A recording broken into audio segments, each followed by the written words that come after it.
This reading by Gordon Mackenzie. Dracula by Bram Stoker. Chapter 3. Jonathan Harker's Journal, continued.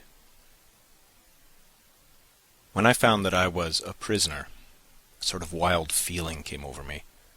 I rushed up and down the stairs, trying every door and peering out of every window I could find. But after a little, the conviction of my helplessness overpowered all other feelings. When I look back after a few hours, I think I must have been mad for the time, for I behaved much as a rat does in a trap.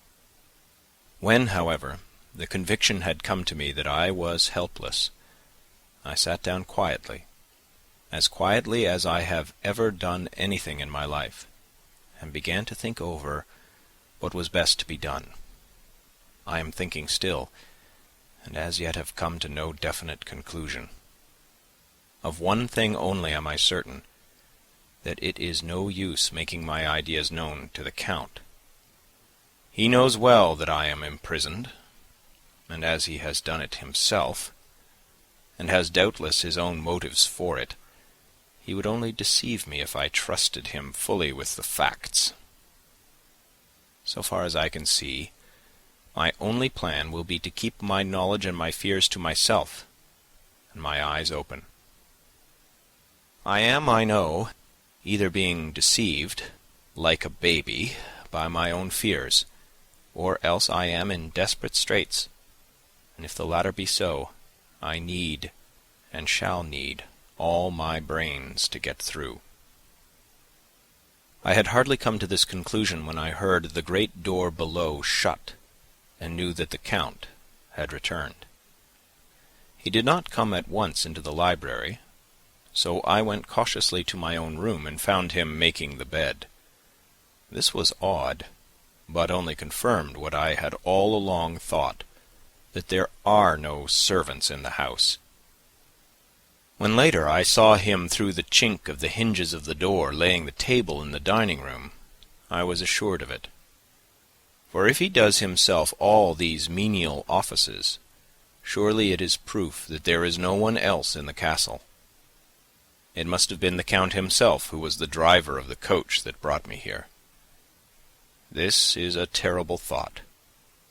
For if so, what does it mean that he could control the wolves as he did, by only holding up his hand for silence? How was it that all the people at Bistritz and on the coach had some terrible fear for me? What meant the giving of the crucifix, of the garlic, of the wild rose, of the mountain ash?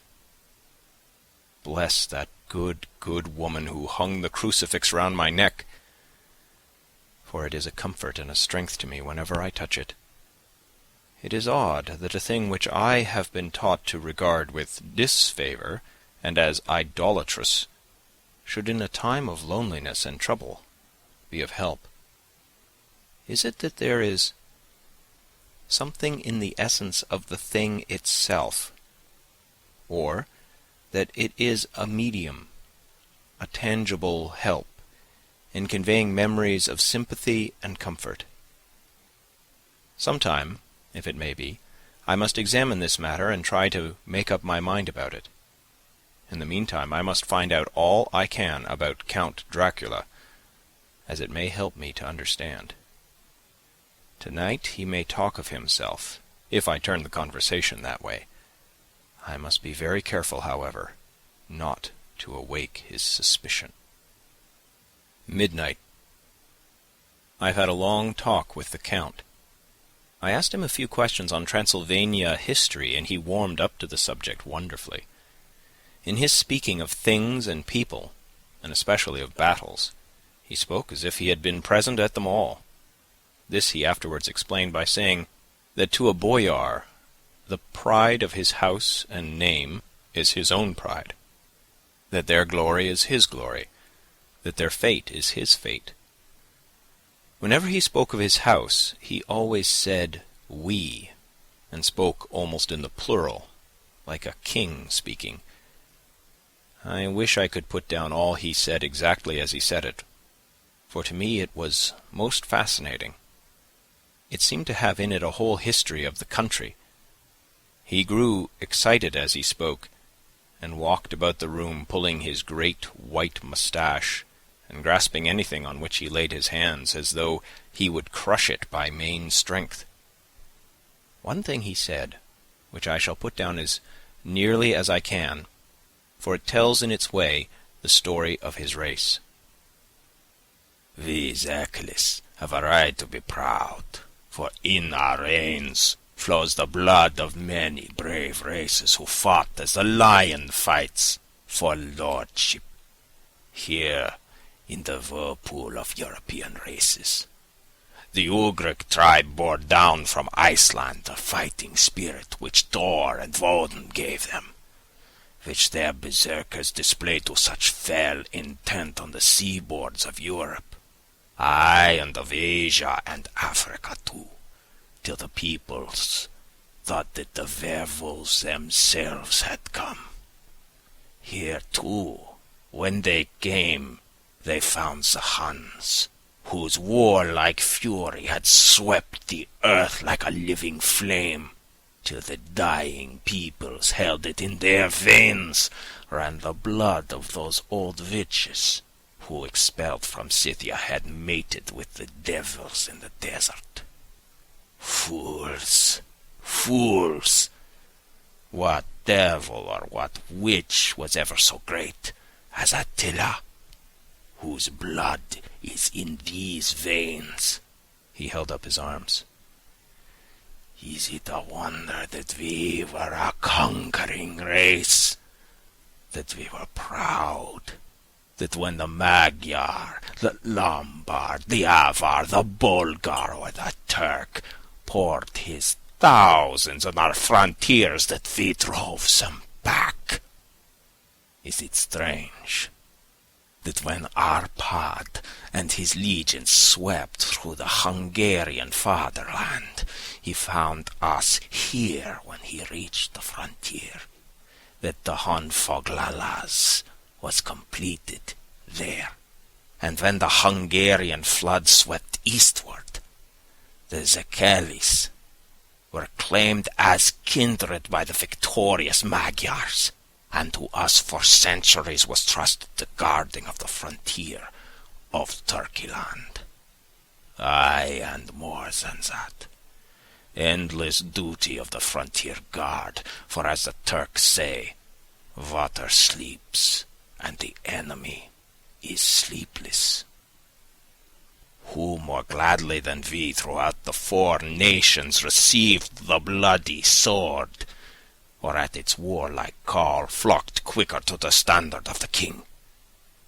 When was redeemed that great shame of my nation, the shame of Kosova, when the flags of the Valak and the Magyar went down beneath the crescent? Who was it but one of my own race, who as voivod crossed the Danube and beat the Turk on his own ground? This was a Dracula indeed. Woe was it that his own unworthy brother, when he had fallen, sold his people to the Turk, and brought the shame of slavery on them. Was it not this Dracula, indeed, who inspired that other of his race, who, in a later age, again and again brought his forces over the great river into Turkeyland, who, when he was beaten back, came again and again, though he had to come alone from the bloody field where his troops were being slaughtered, since he knew that he alone could ultimately triumph. They said that he thought only of himself. Bah! What good are peasants without a leader? Where ends the war without a brain and a heart to conduct it? Again, when after the Battle of Mohawks, we threw off the Hungarian yoke. We of the Dracula blood were amongst their leaders. For our spirit would not brook that we were not free. Ah, young sir, the Zekelis and the Dracula, as their heart's blood, their brains and their swords, can boast a record that mushroom growths like the Habsburgs and the Romanovs could never reach. The warlike days are over. Blood is too precious a thing in these days of dishonorable peace, and the glories of the great races are as a tale that is told. It was by this time close on morning, and we went to bed. Memorandum. This diary seems horribly like the beginning of the Arabian Nights, for everything has to break off at cock-crow, or like the ghost of Hamlet's father. 12th of May. Let me begin with facts. Bare, meagre facts, verified by books and figures, and of which there can be no doubt. I must not confuse them with experiences, which will have to rest on my own observation or my memory of them. Last evening, when the Count came from his room, he began by asking me questions on legal matters, and on the doings of certain kinds of business. I had spent the day wearily over books, and, simply to keep my mind occupied, went over some of the matters I had been examined in at Lincoln's Inn. There was a certain method in the Count's inquiries, so I shall try to put them down in sequence. The knowledge may somehow, or some time, be useful to me. First, he asked if a man in England might have 2 solicitors or more. I told him he might have a dozen if he wished, but that it would not be wise to have more than 1 solicitor engaged in one transaction, as only one could act at a time, and that to change would be certain to militate against his interest. He seemed thoroughly to understand, and went on to ask if there would be any practical difficulty in having one man to attend, say, to banking, and another to look after shipping, in case local help were needed in a place far from home of the banking solicitor. I asked him to explain more fully, so that I might not by any chance mislead him. So he said, "I shall illustrate.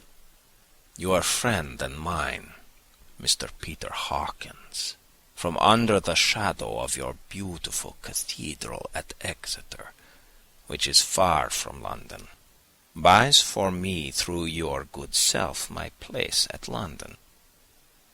Now here let me say frankly, lest you should think it strange that I have sought the services of one so far off from London instead of someone resident there, that my motive was that no local interest might be served, save my wish only, and as one of London residents might, perhaps, have some purpose of himself or friend to serve. I went thus afield to seek my agent, whose labor should be only to my interest. Now, suppose I, who have much of affairs, wish to ship goods, say, to Newcastle or Durham or Harwich or Dover. Might it not be that it could be with more ease be done by consigning to one in these ports?" I answered that certainly it would be most easy, but that we solicitors had a system of agency, one for the other, so that local work could be done locally on instruction from any solicitor, so that the client, simply by placing himself in the hands of one man, could have his wishes carried out by him without further trouble. "But," said he, "I could be at liberty to direct myself. Is it not so?" "Of course," I replied, "and such is often done by men of business, who do not like the whole of their affairs to be known by any one person." Good, he said, and then went on to ask about the means of making consignments and the forms to be gone through, and of all sorts of difficulties which might arise, but by forethought could be guarded against.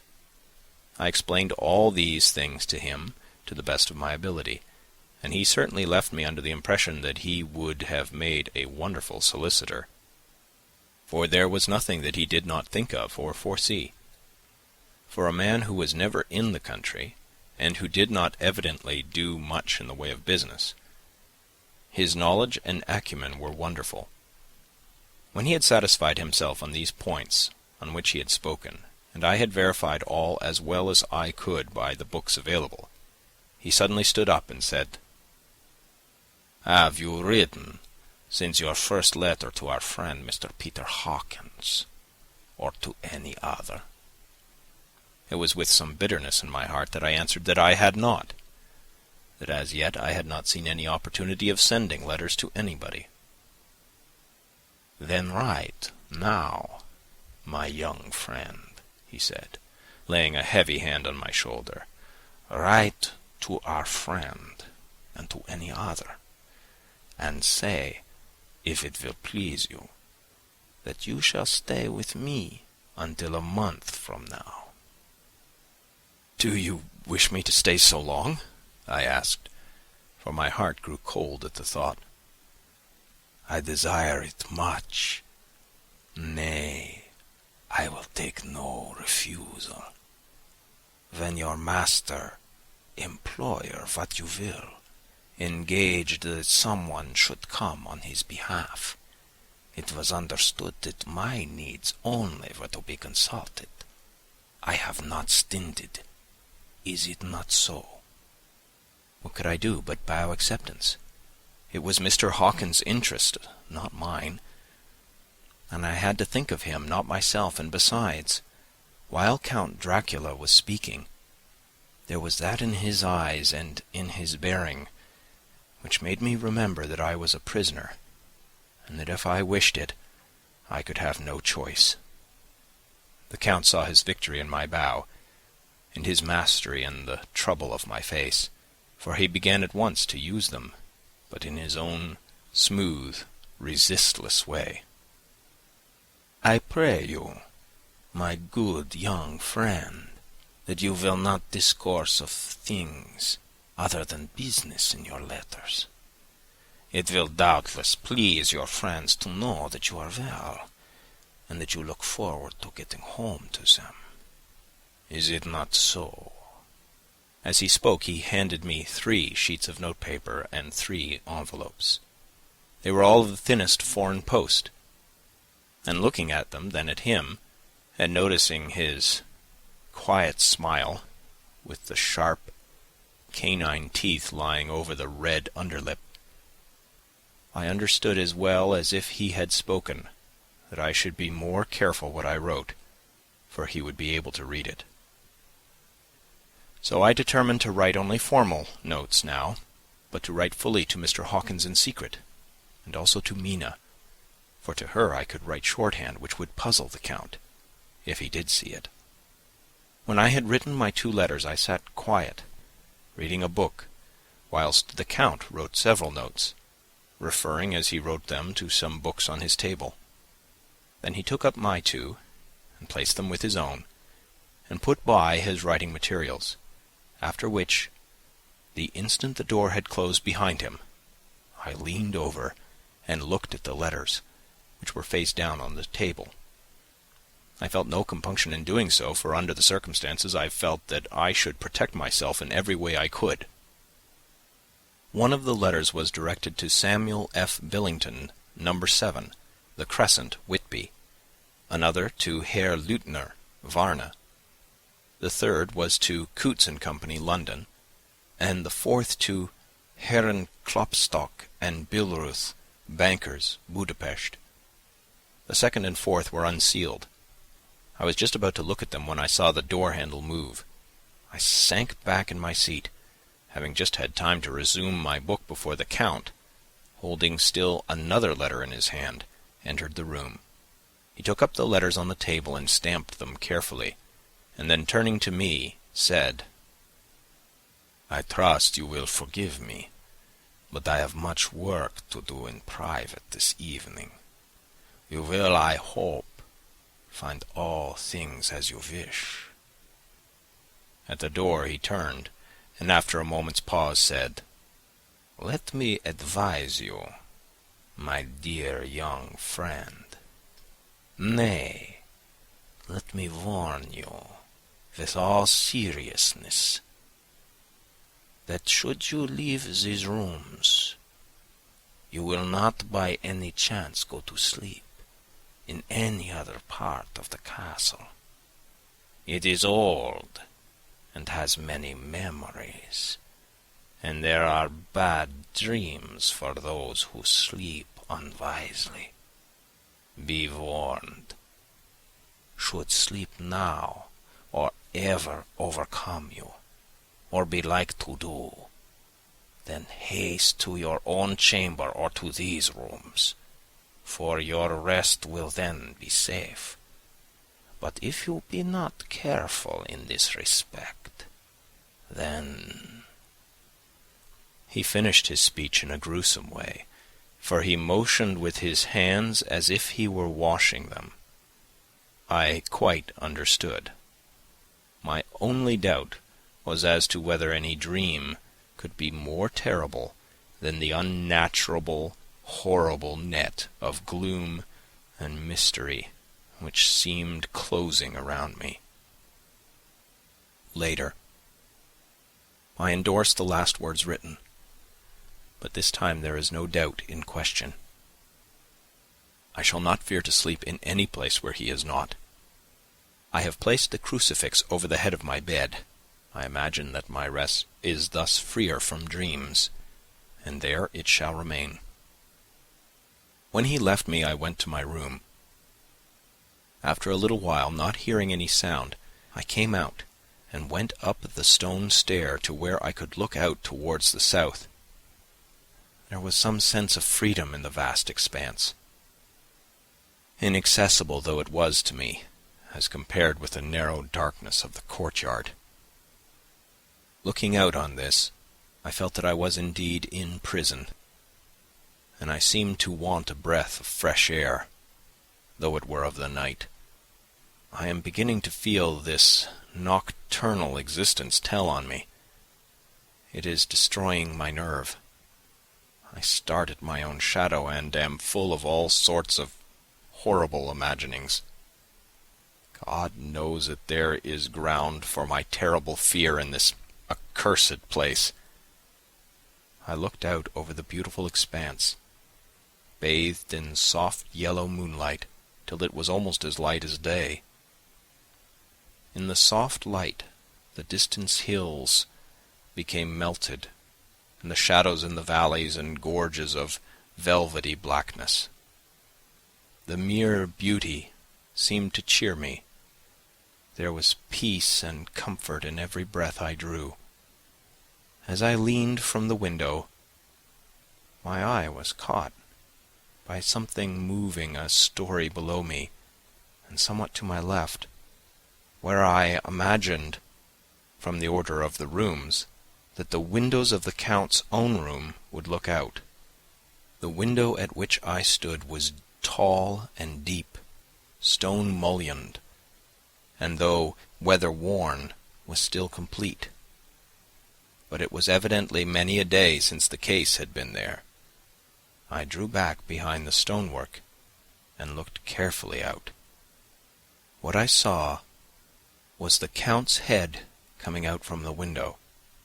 I did not see the face, but I knew the man by the neck and the movement of his back and arms. In any case, I could not mistake the hands, which I had many opportunities of studying. I was at first interested and somewhat amused, for it is wonderful how small a matter will interest and amuse a man when he is a prisoner. But my very feelings changed to repulsion and terror when I saw the whole man slowly emerge from the window and begin to crawl down the castle wall over the dreadful abyss. face down with his cloak spreading out around him like great wings. At first I could not believe my eyes. I thought it was some trick of the moonlight, some weird effect of shadow. But I kept looking, and it could be no delusion. I saw the fingers and toes grasp the corners of the stones, worn clear of the mortar by the stress of years, and by thus using every projection and inequality, move downwards with considerable speed, just as a lizard moves along a wall. What manner of man is this? Or what manner of creature is it in the semblance of man? I feel the dread of this horrible place overpowering me. I am in fear, in awful fear, and there is no escape for me. I am encompassed about with terrors that I dare not think of. 15th of May. Once more I have seen the Count go out in his lizard fashion. He moved downwards in a sidelong way, some 100 feet down, and a good deal to the left. He vanished into some hole or window. When his head had disappeared, I leaned out to try and see more, but without avail. The distance was too great to allow a proper angle of sight. I knew he had left the castle now, and thought to use the opportunity to explore more than I had dared to do as yet. I went back to the room, and taking a lamp, tried all the doors. They were all locked, as I had expected, and the locks were comparatively new. But I went down the stone stairs to the hall where I had entered originally. I found I could pull back the bolts easily enough and unhook the great chains. But the door was locked, and the key was gone. That key must be in the Count's room. I must watch, should his door be unlocked, so that I may get it and escape. I went on to make a thorough examination of the various stairs and passages, and to try the doors that opened from them. 1 or 2 small rooms near the hall were open, but there was nothing to see in them except old furniture, dusty with age and moth-eaten. At last, however, I found one door at the top of the stairway which, though it seemed locked, gave a little under pressure. I tried it harder, and found that it was not really locked, but that the resistance came from the fact that the hinges had fallen somewhat, and the heavy door rested on the floor. Here was an opportunity which I might not have again, so I exerted myself, and with many efforts forced it back so that I could enter. I was now in a wing of the castle further to the right than the rooms I knew, and a story lower down. From the windows I could see that the suite of rooms lay along to the south of the castle, the windows of the end room looking out both west and south. On the latter side, as well as to the former, there was a great precipice. The castle was built on the corner of a great rock, so that on 3 sides it was quite impregnable, and great windows were placed here, where sling or bow or culverin could not reach, and consequently light and comfort, impossible to a position which had to be guarded, were secured. To the west was a great valley, and then rising far away, great jagged mountain fastnesses, rising peak on peak, the sheer rock studded with mountain ash and thorn, whose roots clung in cracks and crevices and crannies of the stone. This was evidently the portion of the castle occupied by the ladies in bygone days, for the furniture had more an air of comfort than any I had seen. The windows were curtainless, and the yellow moonlight, flooding in through the diamond panes, enabled one to see even colours, whilst it softened the wealth of dust which lay over all and disguised in some measure the ravages of time and moth. My lamp seemed to be of little effect in the brilliant moonlight, but I was glad to have it with me, for there was a dreadful loneliness in the place which chilled my heart and made my nerves tremble. Still, it was better than living alone in the rooms which I had come to hate from the presence of the Count, and after trying a little to school my nerves, I found a soft quietude come over me.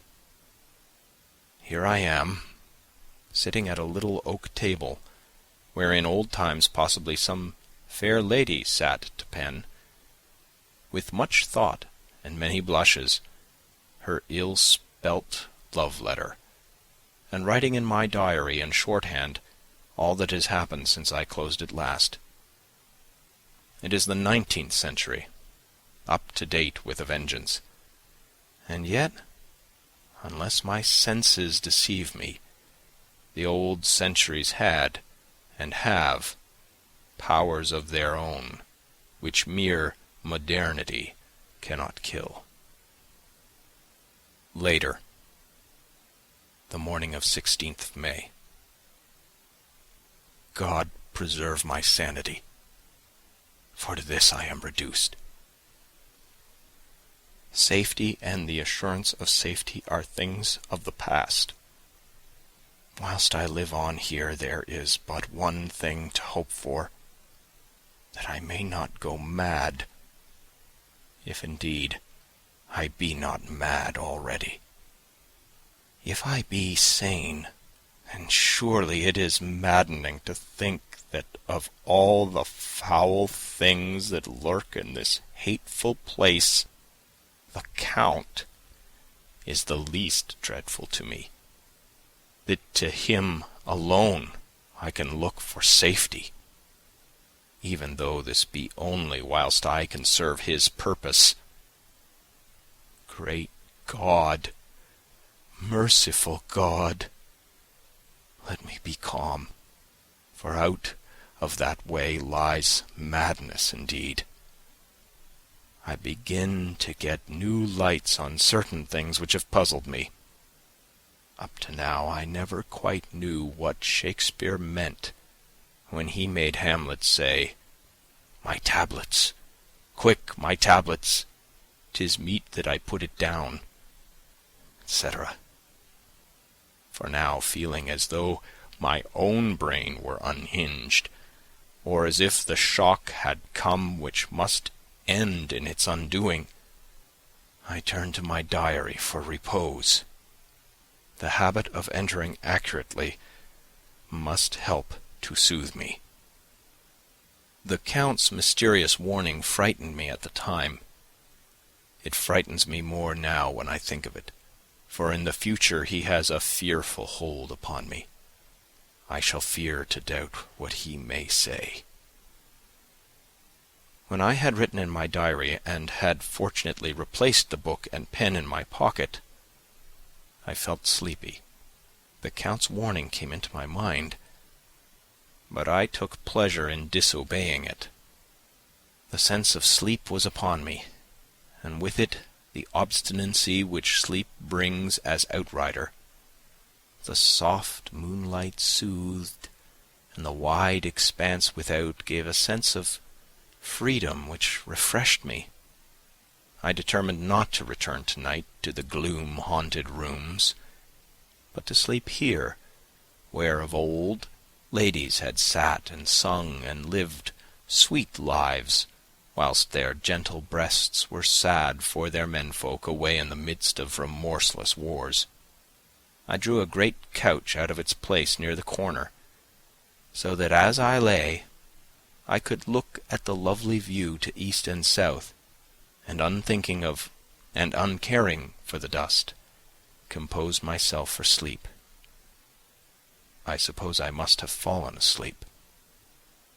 I hope so, but I fear, for all that followed was startlingly real, so real that now sitting here in the broad, full sunlight of the morning, I cannot in the least believe that it was all sleep. I was not alone. The room was the same, unchanged in any way since I came into it. I could see along the floor, in the brilliant moonlight, my own footsteps marked where I had disturbed the long accumulation of dust. In the moonlight opposite me were 3 young women, ladies by their dress and manner. I thought at the time that I must be dreaming when I saw them. They threw no shadow on the floor. They came close to me and looked at me for some time, and then whispered together. 2 were dark and had high aquiline noses, like the Count, and great, dark, piercing eyes that seemed to be almost red when contrasted with the pale yellow moon. The other was fair as can be, with great masses of golden hair and eyes like pale sapphires. I seemed somehow to know her face, and to know it in connection with some dreamy fear, but I could not recollect at the moment how or where. All 3 had brilliant white teeth that shone like pearls against the ruby of their voluptuous lips. There was something about them that made me uneasy, some longing, at the same time some deadly fear. I felt in my heart a wicked, burning desire that they would kiss me with those red lips. It is not good to note this down, lest some day it should meet Mina's eyes and cause her pain, but it is the truth. They whispered together, and then they all 3 laughed. Such a silvery, musical laugh, but as hard as though the sound never could have come through the softness of human lips. It was like the intolerable, tingling sweetness of water glasses when played on by a cunning hand. The fair girl shook her head coquettishly, and the other 2 urged her on. One said, "Go on. You are the first. We shall follow. Yours is the right to begin." The other added, "He is young and strong. There are kisses for us all." I lay quiet, looking out from under my eyelashes in an agony of delightful anticipation. The fair girl advanced and bent over me till I could feel the movement of her breath upon me.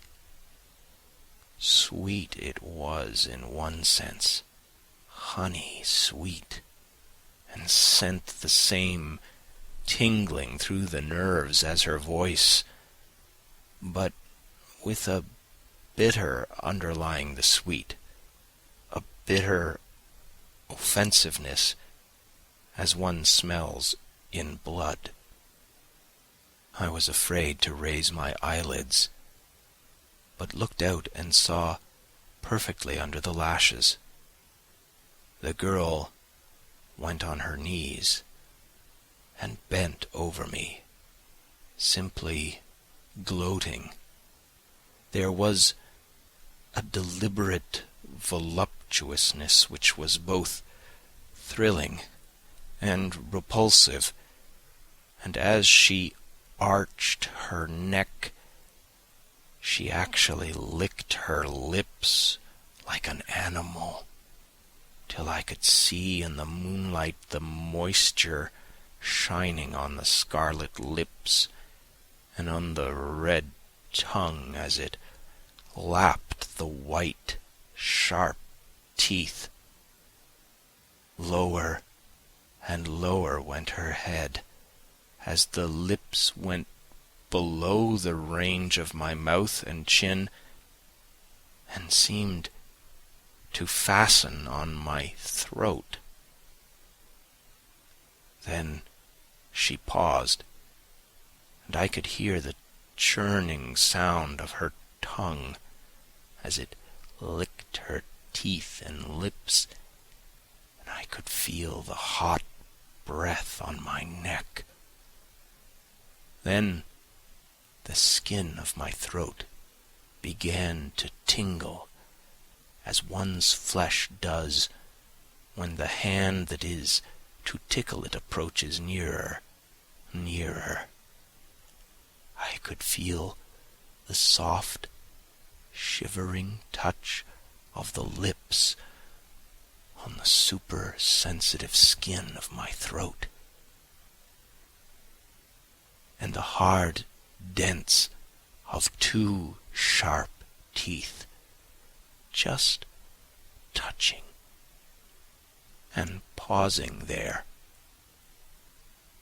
I closed my eyes in languorous ecstasy and waited with beating heart. But at that instant, another sensation swept through me as quick as lightning. I was conscious of the presence of the Count, and of his being, as if I lapped in a storm of fury. As my eyes opened involuntarily, I saw his strong hand grasp the slender neck of the fair woman, and with giant's power draw it back. The blue eyes transformed with fury, the white teeth champing with rage, and the fair cheeks blazing red with passion. But the Count! Never did I imagine such wrath and fury, even to the demons of the pit. His eyes were positively blazing. The red light in them was lurid, as if the flames of hell-fire blazed behind them. His face was deathly pale, and the lines of it were hard like drawn wires. The thick eyebrows that met over the nose now seemed like a heaving bar of white-hot metal. With a fierce sweep of his arm he hurled the woman from him, and then motioned to the others as though he were beating them back. It was the same imperious gesture that I had seen used to the wolves. In a voice which, though low and almost in a whisper, seemed to cut through the air and then ring in the room, he said, "How dare you touch him, any of you? How dare you cast eyes on him when I have forbidden it? Back, I tell you all. This man belongs to me. Beware how you meddle with him, or you'll have to deal with me." The fair girl, with a laugh of ribald coquetry, turned to answer him. "You yourself never loved. You never love." On this the other women joined, and such a mirthless, hard, soulless laughter rang through the room that it almost made me faint to hear. It seemed like the pleasure of fiends. Then the Count turned, after looking at my face attentively, and said in a soft whisper, "Yes, I too can love. You yourselves can tell it from the past. Is it not so? Well, now I promise you that when I am done with him, you shall kiss him at your will. Now go, go! I must awaken him, for there is work to be done. Are we to have nothing tonight? Said one of them, with a low laugh, as she pointed to the bag which he had thrown upon the floor, and which moved as though there were some living thing within it. For answer, he nodded his head. One of the women jumped forward and opened it. If my ears did not deceive me, there was a gasp and a low wail as of a half-smothered child. The women closed round, whilst I was aghast with horror. But as I looked, they disappeared, and with them that dreadful bag. There was no door near them, and they could not have passed me without my noticing. They simply seemed to fade into the rays of the moonlight and pass out through the window, for I could see outside the dim, shadowy forms for a moment before they entirely faded away. Then the horror overcame me, and I sank down unconscious. End of chapter 3.